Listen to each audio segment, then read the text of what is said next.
ನೀರಿನಲ್ಲಿ ಮುಳುಗುತ್ತಿದ್ದ ಬಾಲಕನನ್ನ ಕಾಪಾಡಲು ಹೋದ ಇಬ್ಬರು ಸಹೋದರರು ನೀರು ಪಾಲಾಗಿರುವ ಘಟನೆ ಮೈಸೂರಿನ ವರುಣನಾಲೆಯಲ್ಲಿ ನಡೆದಿದೆ.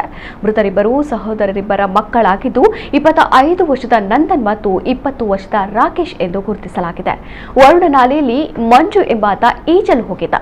ಈ ವೇಳೆ ಮಂಜು ಮುಳುಗುತ್ತಿದ್ದದನ್ನು ಗಮನಿಸಿದ ನಂದನ್ ಮತ್ತು ರಾಕೇಶ್ ಆತನನ್ನ ಕಾಪಾಡಲು ನಾಲೆಗೆ ಹಾರಿದ್ದಾರೆ.